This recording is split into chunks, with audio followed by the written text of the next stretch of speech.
I do. I'll turn it on, and but you got to make sure those lights don't come on.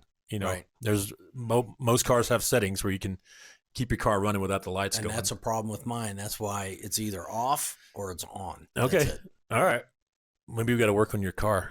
No, it's those stupid settings they put in there. It's not like the old days where you just flip the switch, they're on, flip the switch, they're off. So I got a Ford where you go in and you can make it where they don't come on. Yep. So, but what is yours, Dodge? No, mine's a Chevy.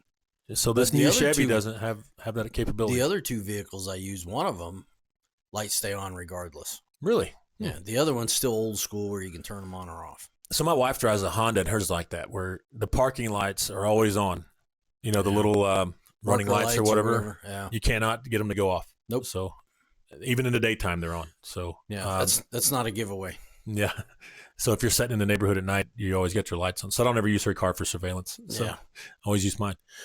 Other things we do, we always keep a sweatshirt or something in the back. So the lights from the camera, if you're using one, the lights from the dash or whatever, I cover that up, to keep the backlight off my face. I don't have tinted windows on my car, Juice. Neither do I. Yep. Nothing says PI like tinted windows.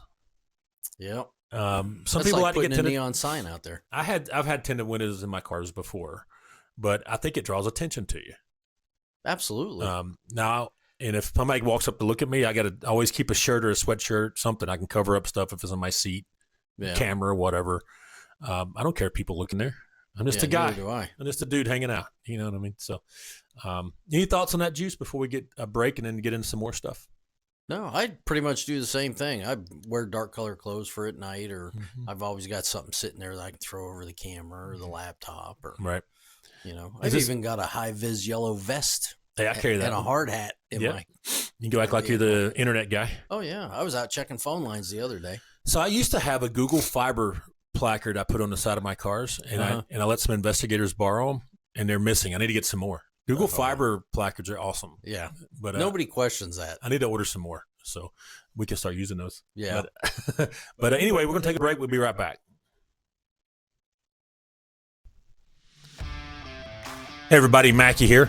I just want to get into what we actually do here at Macky Outlaw Private Investigators. So we conduct domestic investigations, which includes your adultery and custody cases. You may have a cheating spouse that you're wanting to find out, or you may have shared custody and you're wanting to find out what the other parents are doing, maybe prove that they're not good parents for a custody modification. Also, what we do is criminal defense investigations. That's where people get in trouble and they need help proving their innocence. It could be either pre-conviction or post-conviction. So if you know people in those situations, just give us a ring. Also, we work missing person cases. That's where we track down people that are missing. It can be children, teenagers, all the way to senior adults. So if you have a case like that, how we work those cases is we use surveillance. We locate and find witnesses and interview them. Also conduct digital forensics where we extract deleted data and locate those digital artifacts to help your case. If you need those types of investigations done, you can always click the link and contact us. You can call us directly at 866-910-7499. That's 866-910-7499. Or visit us on the web at MackyOutlaw.com. Thank y'all. Hey, we're back with the second part of this thing where we're kind of talking about behaviors of private investigators when you're out working. All right. Next part, we talked about sitting around in your car surveillance called static surveillance. Mm-hmm. All right. Stationary, some people call it. We'll get into mobile surveillance where you're actually following people around. Yep. And in reports, I like it when investigators say initiated mobile surveillance. Is that necessary to put into a report, Juice? Yeah, I just say got out and went on foot. Went on foot or drove, right? Or followed them, right? Yeah. Mobile, you could be on foot or you could be driving. Most of the time we're driving, right? And people get a misconception from TV shows that, hey, we're doing high-speed chases. We're ramming cars. Yeah, we're not Magnum PI. You know what draws attention to you? Getting pulled over by the cops. Say it isn't so. By the way, I got pulled over Friday and got me a big fat one. Oh, big fat cop? That's weird. Well, he was fat. And also, he was a state trooper. And I got a big fat ticket, too. Oh, so. I just got one of those myself a couple of weeks ago. My wife calls it my annual speeding ticket. I get about one a year. So I've had one in 35 years. really, Yeah. I'm not happy about it. I've had about 8 over the last since I was 16. So Yeah. not bad. Yeah. I like to I spread them out a little bit. when I was policing, cut people a break. Troopers, They don't. even friends of mine that are I was in a troopers construction will zone not. too. Oh, CZ it says on there. yeah, good one. But I wasn't going over 25, so it's not as dramatic as if you're going You can do 25. driving school online, I think I'll just pay it. or you could just show up. Show up. I'm like, sorry, at Judge. court. Yeah. I mean, I was speeding. I mean, it's not. So, It's an Aniana oh well. down yonder. Ooh, yeah. But anyways, back to what we were talking about. Yeah, getting speeding tickets, getting pulled over. When I'm following somebody and they want to drive like a maniac, I do not try to match their speed. No, that's pointless. Yeah, because if we get pulled over, surveillance is over. You got to pay a speeding ticket. I'm not paying it for the investigator. Are you? No. But we'll come back and do it another day. Sometimes the clients get mad about it, and I'm like, look, man, we're not going to court tomorrow. We'll get them, And what do you think? Sometimes you get burned by the person you're tailing. Yeah, if you get up on them. You start driving erratic, Mm-hmm. they'll catch it. If they're watching their mirrors, they're going to catch you. Yeah, because staying up with them. It draws attention to you. I put in our notes up here on the screen. It says no funny business. Oh. What does that mean? Don't be hysterical. Don't be hysterical. All right. Don't tell jokes. Yeah, if we're in traffic and stuff, though, I try to keep 2 cars between you and them. Now, if you're out in the country, you got to get way behind. You got to back on up there. I find it easier to follow people in traffic than I do out in the sticks or on the freeway. It's a lot easier. Yeah, because you got more cover, right? Right. You got more people. And when you get on the freeway, remote highway or whatever, I followed a guy from Fort Payne to Birmingham a few years back at 2 a.m. Down 59? Yeah, there was nobody else on the road. Yeah, so you got to lay back. I was way on that back, one. man. I could just see his taillights barely up there. Yeah, so, you got to lay back on those. Yeah, now if I'd have been all up on them, not going around them. Now I've seen people do that. They'll actually pass them and go up, and then, I guess I just don't want to. I don't want to be around them. I want to stay away from them, get behind them. Yeah, I don't like getting up like that. Yeah, and if you lose them, guess what? There's always another day. There's another day, and I try to tell clients that, but they like, well, we could have busted him doing this. Probably not, but I try to keep it away from them. You know what a tail check is, Juice? We talked about that in the break a little bit. Yep. Right. So if you think somebody's following you, a good tail check or a good technique is just to turn into a parking lot real fast and park and see if they follow you in. I've had investigators, somebody thought they were following them. Investigator was following them. The person pulled into a parking lot and they pulled in right behind them. Yeah, it's very, very terrible. Drive by them, go to another terrain feature, we call it, which is basically a city block or another building, and then try to set up surveillance on them from a distance, right? Yeah. Distance is our friend because we have cameras now. We're just 2025. Yeah. We have cameras with a zoom They can function. Zoom. We have a zoom function. It's crazy. We have more power with our phones than, imagine trying to do this in the 70s. Oh. Yeah. Yeah. I mean, we got more power to do it just with a camera than they ever did. The guys in the 70s would have been in heaven with an Android or iPhone or something. Jim Rockford would have been ecstatic. Right.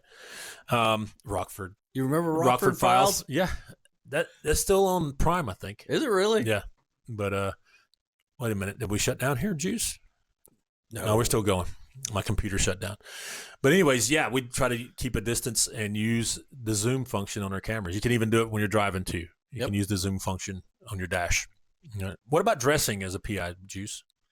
Again, it just you dress for your surroundings. If you're just fitting in, driving down the road, jeans, t-shirts. If you got to go to court, a little bit different. Yeah, court's you're respecting the court. Right. That's what you're doing. But what about how you dress now with Valhalla? I'm good with this.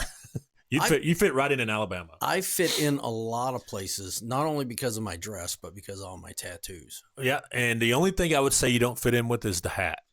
No, the hat fits. Does it? Yeah, see? Oh. It fits. I'm talking about like if you went to If I'm on surveillance, yeah, I don't have this hat on. right. I'm going to say it stands out. Right. But I love it. I love your hats. Right. Because you got a bald head and it keeps your head warm. Right. I either wear one of my dad's ball caps Mm-hmm. or I go all natural and no hat. Yeah, I do that too. Now I got ball caps. Now I got my MAGA hat I wear. Well, I would not wear that on the surveillance. And I got a new MAGA hat coming. Now I do wear a Carhartt hat. Right. That fits in perfectly in Alabama, doesn't it? Tennessee, Georgia, wherever you think about it. So, yeah. But I wear that one a lot too, because my shiny head stands out. This thing is, look at this thing. That is a shiny dome. It's big. Which is another reason I wear the hat in here, because of that light. I don't want to blind anybody. Oh, okay. And then the summer, I don't like getting my head sunburned, so I wear a hat.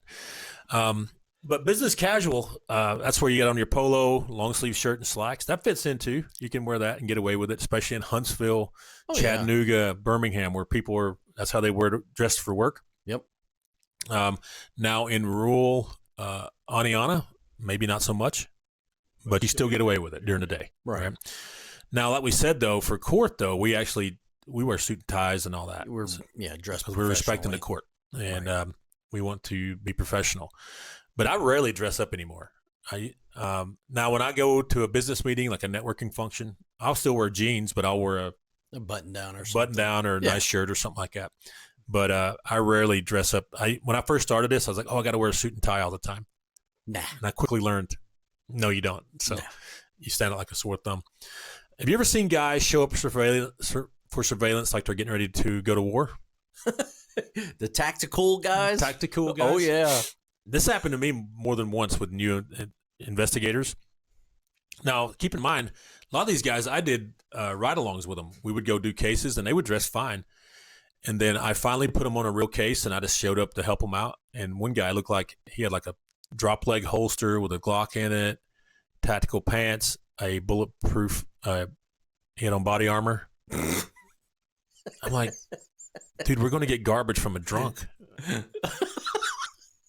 The garbage may shoot back. You don't know. We're not taking over an ISIS stronghold here. So,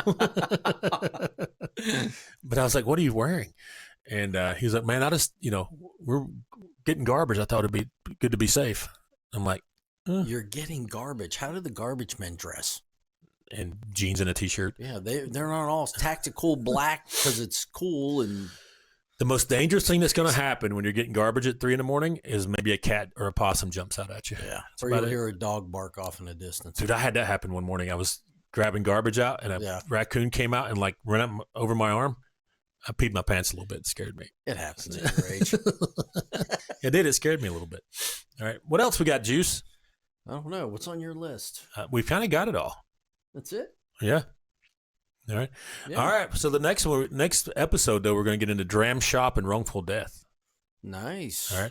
But that's enough on the how PIs should behave and all that. So we'll be back with another episode soon.